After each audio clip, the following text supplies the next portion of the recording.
नमस्कार क्रिकेट प्रेमींनो, मित्रमैत्रिणींनो, कसे आहात तुम्ही सगळे.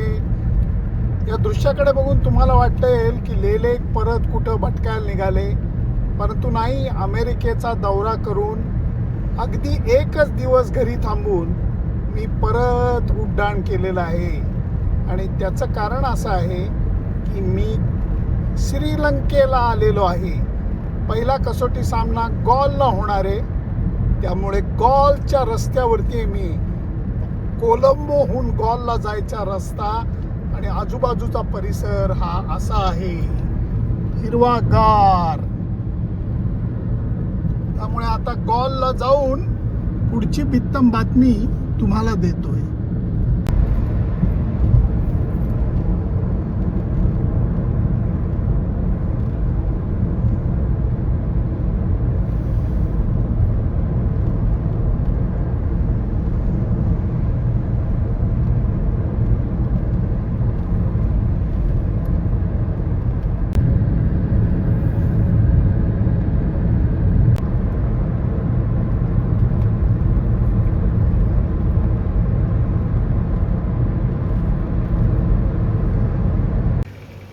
मी गॉलला येऊन पोचलेलो आहे आणि एका छान छोट्याशा सनसेट फोर्ट अशा छोट्याशा हॉटेलमध्ये मी येऊन थांबलो आहे.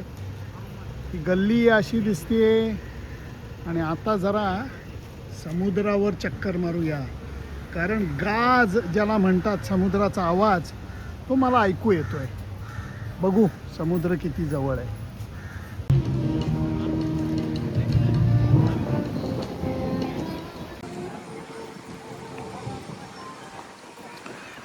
गॉल फोर्टचा हा परिसर आहे आणि वारं जेवढ्या वेगाने येत आहे त्याच्यावरनं स्पष्ट आहे समुद्र लांब नाही आहे.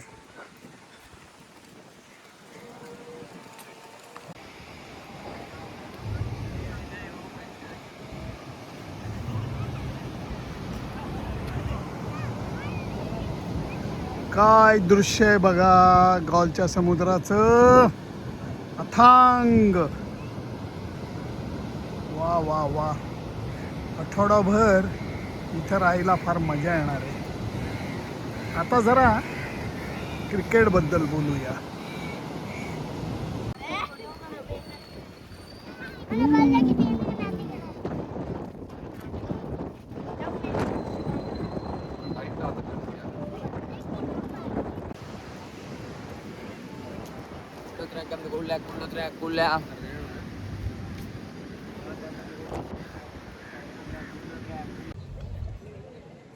वाऱ्याच्या आवाजाचा त्रास होऊ नये म्हणून मी थोडासा आडोशाला उभा आहे, कारण फळांणारा वारा आहे समुद्रकिनारी असल्यामुळे. परंतु गॉलला आल्यानंतर या समुद्राचं दर्शन घेणं, या वाऱ्याचा जो झोत आहे तो फुफ्फुसांमध्ये भरून घेणं ही फार आनंदाची गोष्ट असते.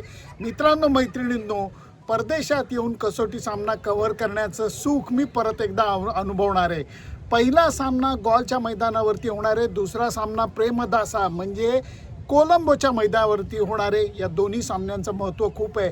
त्याचं कारण मी सुरुवातीला स्पष्ट करतो की गेल्या काही महिन्यांमध्ये भारतीय संघाचा, रादर गेल्या एका वर्षामध्ये भारतीय संघाचा कसोटी सामन्यांमधला खेळ हा अत्यंत निराशाजनक झालेला आहे.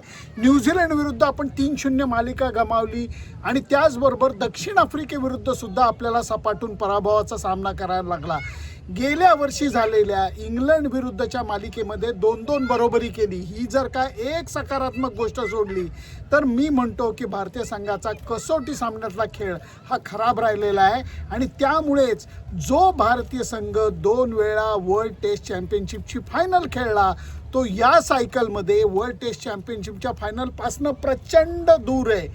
येत्या काही महिन्यांमध्ये म्हणजे जवळजवळ 5-6 महिन्यांमध्ये भारतीय संघ 2+2+5 असे 9 कसोटी सामने खेळणारे, 2 सामने श्रीलंकेविरुद्ध, 2 सामने न्यूझीलंड विरुद्ध आणि 5 सामने ऑस्ट्रेलिया विरुद्ध भारतात खेळणारे. त्यामुळे 4 सामने अवे आहेत, 5 सामने घरी आहेत.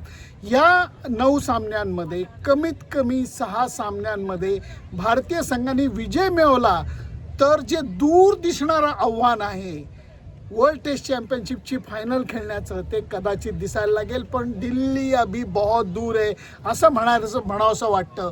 त्याची कारणं बरीच आहेत. भारतीय संघाच्या फलंदाजांनी फिरकी विरुद्ध खेळताना बरेच गोळ घातले. माय देशामध्ये खेळत असताना त्यांना फलंदाजी अपेक्षित जमली नाही, समोरच्या टीमनी त्याचा फायदा घेतला.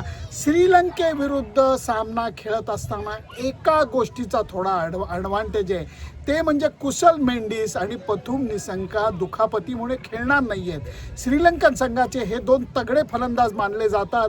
तुफान चांगल्या पद्धतीची आक्रमक बॅटिंग ते करतात. हे दोघं नसल्याचा, एक राईट हँडर एक लेफ्ट हँडर नसल्याचा फायदा भारतीय संघ उचलतो का, हा माझ्यासमोर उभा राहिलेला खरा प्रश्न आहे. एकीकडे जसप्रीत बुमराहने, दुसरीकडे श्रीलंकेचे हे दोन महत्त्वाचे बॅट्समन नाही आहेत. याचा फायदा भारतीय संघ उचलेल का, हे बघण्यासाठी सरावादरम्यान जे दिसलं ते पटकन तुम्हाला सांगतो. भारतीय संघ फास्ट बॉलरवरती लक्ष देतोय. प्रसिद्ध कृष्णा हा सिराजला साथ देणारे अगदीच उघड आहे. तिसरा फास्ट बॉलर खेळवण्याच्या बाबतीत गुरनूर ब्रारवरती अजूनही जास्त भरोसा दाखवला जातोय, आकिब नबीवरती नाही. कारण एकीकडे गुरनूर ब्रार हा थोडासा वेगवान बॉलिंग करतो आणि दुसरीकडे त्याच्या बॅटिंगमध्येही थोडीशी चमक दिसते आणि अर्थातच त्याच्यावरती निवड समिती आणि प्रशिक्षक हे थोडेसे लट्टू आहेत असं बघायला मिळतंय. भारतीय संघाकडे दोन चांगले फिरकी गोलंदाज आहेत, कुलदीप यादव आणि रवींद्र जडेजा. याच्यापैकी कुलदीप यादवला बऱ्याचशा वेळेला नुसतंच बाहेर बसवण्यात आलेलं आहे. या सामन्यामध्ये त्याला संधी मिळते काय बघायला लागेल, कारण अजूनही गॉलच्या कसोटी सामन्यासाठी खेळपट्टी कशी बनवली जाणार हे अजून कळलेलं नाही आहे. कारण श्रीलंकन संघ द्विधा मनस्थितीत दिसतोय. एकीकडे त्यांचे दोन महत्त्वाचे बॅट्समन नाही आहेत आणि दोन्ही संघांच्या फास्ट बॉलर्समध्ये अनुभवाची कमतरता आहे. आणि ह्याच्यामध्ये महत्त्वाचा मुद्दा हा आहे की हा कसोटी सामना, रादर हे दोन्ही कसोटी सामने कुक्कापुरा नावाच्या चेंडूवरती खेळले जाणार आहेत, ज्याचा आकार बदलत नाही, चकाकी बऱ्यापैकी राहते, परंतु त्याचं कातडं जे आहे ते 30 ओव्हरनंतर थोडंसं मऊ होतं. त्यामुळे फास्ट बॉलरला त्याचा फायदा घेऊन बॉलिंग करणं हे अवघडून बसतं. जी अडचण भारतीय संघाच्या फास्ट बॉलरला येणार आहे ती श्रीलंकन संघाच्या येणार आहे हे स्पष्ट आहे. पण जर तुम्हाला कसोटी सामना जिंकायचा असला तर कमीत कमी एका डावामध्ये समोरच्या टीमला पटकन आऊट करण्याची करामत करून दाखवायला लागते. ती कोण करणार हा खरा कळीचा मुद्दा आहे. त्यामुळे सामन्याचा ॲक्च्युली प्रिव्ह्यू जो आहे पहिल्या कसोटी सामन्याचा, हा मी उद्या तुम्हाला सांगीनच डिटेलमध्ये. त्याच्यामध्ये हवामान कसं आहे, खेळपट्टी कशी आहे, दोन्ही संघामध्ये काय बदल होण्याची शक्यता आहे, या सगळ्याबाबत मी बोलीन. आज फक्त लांबचा प्रवास केलेला आहे, कारण मी गेल्या आठवड्यामध्ये अमेरिकेत होतो BMM संमेलनासाठी. एकच दिवस घरी गेलो, बॅगेतले कपडे बदलले आणि परत श्रीलंकेला आलेलो आहे.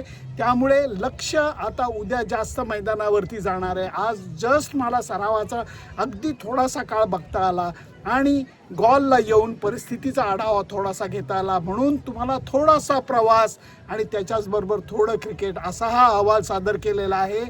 तुम्हाला काय वाटतं, श्रीलंकन टीम भारतीय संघाचे बॅट्समन फिरकी गोलंदाजी विरुद्ध चांगले खेळत नाहीत म्हणून गॉलची खेळपट्टी फिरकीची ठेवण्याचे आव्हान स्वीकारतील? तुम्हाला काय वाटतं? मला जरा कठीण वाटतंय.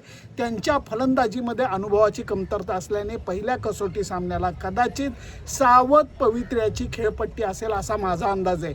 तुमचा अंदाज काय मला नक्की कळवा.